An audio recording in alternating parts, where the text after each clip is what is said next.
Filsafat perempuan dalam Islam dari Murtada Mutahari. Yang pertama, Murtada Mutahari menjelaskan terlebih dahulu perempuan dan kemerdekaan sosialnya.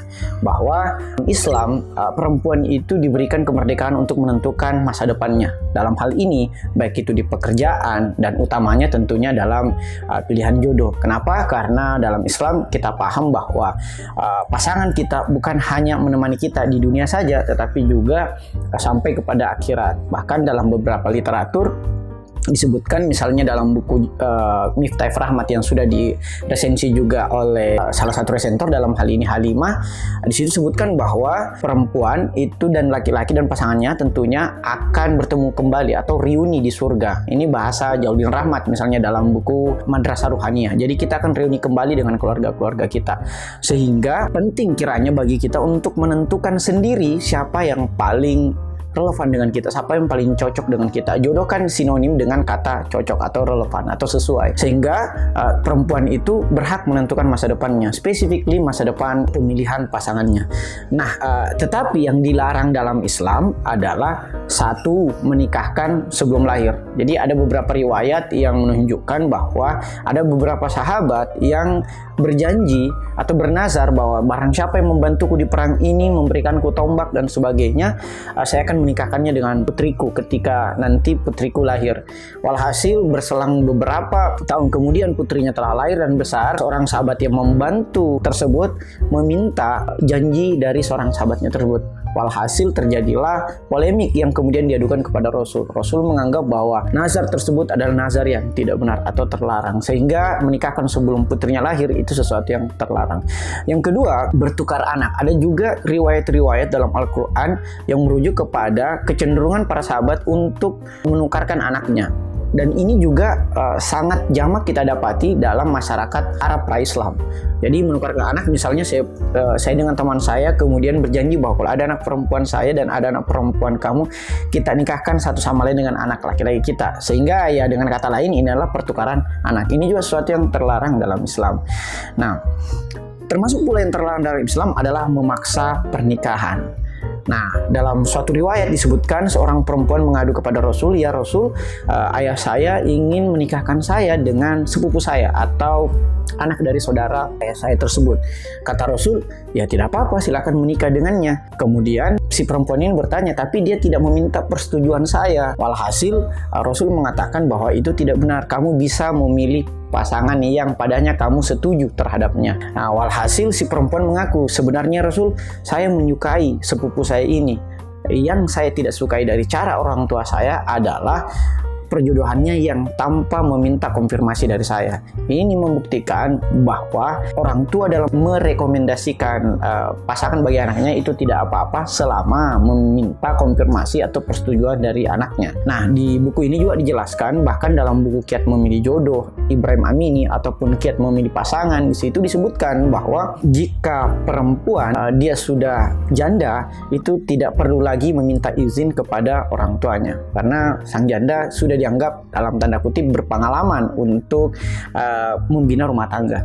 Berbeda dengan anak gadis itu harus meminta izin orang tuanya, specifically ayahnya, karena dianggap anak ini belum memiliki pengalaman. Nah, bagaimana jika si anak perempuan ini tidak mendapatkan izin dari orang tuanya? Nah, di sini ada kemudian perbedaan antara ulama. Ulama yang satu mengatakan bahwa ya dia tetap tidak boleh menikah, ini yang kemudian kita sebut sebagai ulama konservatif, sementara ulama yang lainnya menyatakan bahwa dia boleh menikah dengan pilihannya walaupun tanpa izin orang tuanya, selama ketidaksetujuan orang tuanya itu tidak sesuai dengan alasan-alasan syar'i atau tidak rasional. Sehingga jika sang perempuan kemudian ditolak oleh ayahnya ketika ia ingin menikah dengan pasangannya, dia harus meminta, apa alasan ayah menolak pasangan saya, dalam hal ini seorang yang saya cintai. Kalau alasannya dasari, perempuan bisa melangsungkan pernikahan melalui wali-wali yang lain. Dalam hal ini misalnya dalam hukum Islam di Indonesia kita bisa mengajukan surat perwalian di pengadilan. Nah, kemudian dalam buku ini pula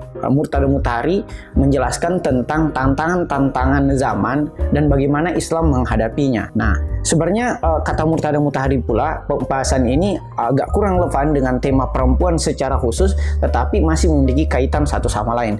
Karena dalam tantangan zaman pula kita melihat bahwa perempuan itu mengalami berbagai perkembangan, mulai dari zaman perempuan ketika ditindas sampai zaman ketika perempuan merasa bahwa kedudukannya sudah setara atau memiliki kesederajatan terhadap hak asasi. Nah, Islam memandang tantangan zaman atau perubahan zaman itu bersikap netral, dalam artian tidak mendukung bahwa setiap yang ada dalam perubahan zaman itu artinya positif semua, tapi tidak menganggap juga bahwa yang telah berlalu atau sesuatu yang konvensional atau sesuatu yang tradisional itu adalah sesuatu yang luhur. Nah, ini tentunya berbeda dengan pandangan satu ulama konservatif yang mengatakan bahwa sesuatu yang dulu itu lebih bagus, kita harus merawat tradisi-tradisi, bahwa sekarang itu kemudian zaman itu sangat biadab. Nah, di sisi lain ada juga titik ekstrim dalam hal ini pandangan kaum progresif naif. Nah, progresif naif adalah mereka yang menyatakan bahwa perubahan zaman itu adalah meniscayakan kemajuan. Barang siapa yang tidak mengikuti perubahan zaman, maka dia disebut sebagai ketinggalan zaman. Nah, kata Murtada Mutahari, Islam itu netral terhadap itu, dalam artian dia tidak menganggap zaman itu adalah sesuatu yang sui generis sebagai sesuatu yang baik.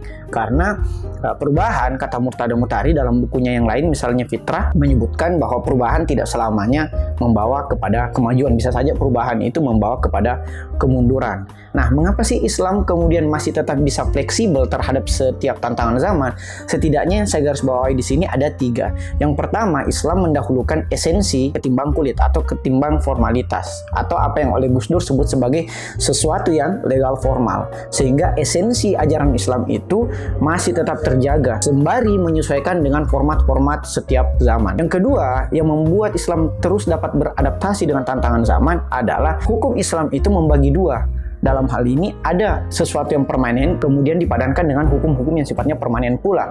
Misalnya bahwa seorang laki-laki itu dapat berpoligami, tapi bukan berarti harus berpoligami ya, dapat berpoligami itu sesuatu yang permanen. Sementara ada sesuatu yang bisa dimansuk atau bisa dihapuskan atau bisa disesuaikan dengan perkembangan zaman. Nah, inilah yang kemudian disebut sebagai fleksibilitas.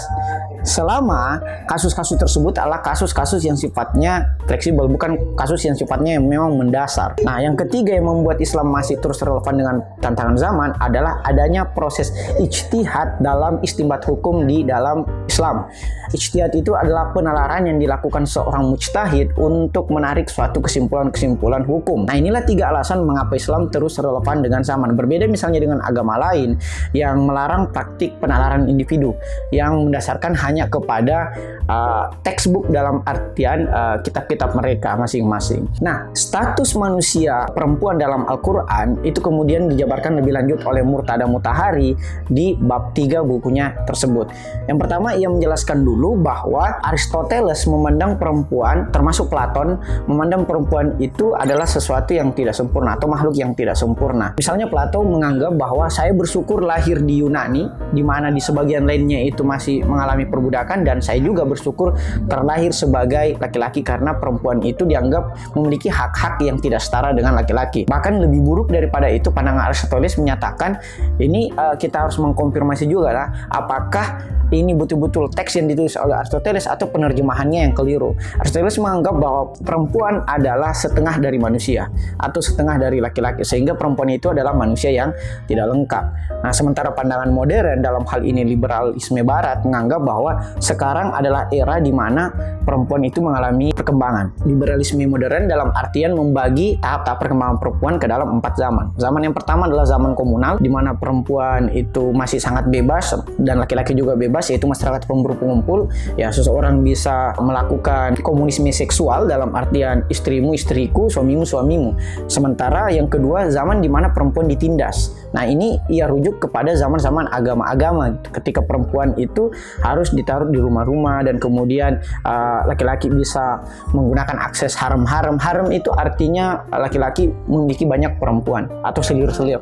Tahap ketiga dari perkembangan perempuan kata liberalisme modern adalah tahap di mana perempuan mengalami pemberontakan atau melakukan pemberontakan yang ditandai pada gerakan feminisme abad ke-19. Nah, sekarang di abad ke-20 dan 21 kata Murtada Mutahari melalui pandangan liberalisme modern sekarang telah sampai kepada zaman kesetaraan atau persamaan hak. Nah, di sini yang menarik yang coba kemudian dikritisi oleh Murtada Mutahari, apakah keadilan itu persamaan atau keseimbangan? Nah, karena yang dituntut oleh gerakan feminisme modern adalah persamaan hak, atau apa yang kemudian ia sebut sebagai equality. Padahal equality di satu sisi tidak sinonim dengan egality di sisi yang lain, atau persamaan tidak sama dengan keseimbangan atau keadilan secara distributif kalau kita merujuk kepada Aristoteles. Jadi ada keadilan komutatif, ada keadilan distributif. Nah, Murtada Mutahari mengatakan bahwa persamaan itu meniscayakan pembedaan, sementara keseimbangan meniscayakan perbedaan. Jadi ada dua diksi yang kemudian dapat kita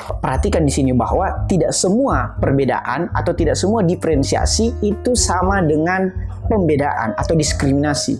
Jadi adanya perbedaan itu adalah sesuatu yang fitrawi dan sesuatu yang justru memiliki hikmah dalam kosmologi atau dalam penciptaan.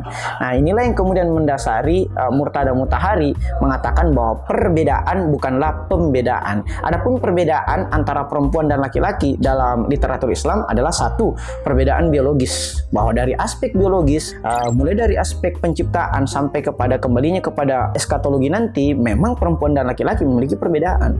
Kalau dalam bahasa Bro Albar tadi, ada perbedaan dari misalnya struktur jenis kelamin dan sebagainya, alat kelamin dan sebagainya. Yang kedua adalah perbedaan secara psikologis, bahwa memang pada dasarnya laki-laki itu lebih sering menguasai, sementara perempuan itu lebih mengaktifkan jiwa femininnya gitu. Jiwa feminin itu lebih kepada kasih sayang, atau kalau kita sebut dalam literatur filsafat Islam, ini yang disebut sebagai Jamaliyah dan Jalaliyah. Atau dalam prinsip Tao of Islam yang ditulis oleh Chico Murata, di situ dijelaskan bagaimana perbedaan ini justru menicayakan kesempurnaan penciptaan. Dan terakhir, hikmah dari perbedaan ini yang mana bukan pembedaan adalah membuat kita sering saling menutupi atau melengkapi satu sama lain dengan perempuan. Misalnya kita laki-laki, dengan adanya perempuan maka beberapa kekurangan kita itu tertutupi. Begitupun dengan perempuan, dengan adanya laki-laki beberapa kekurangan perempuan itu tertutupi, sehingga penyimpangan terhadapnya adalah sesuatu yang sangat ditentang dalam hukum Islam. Inilah yang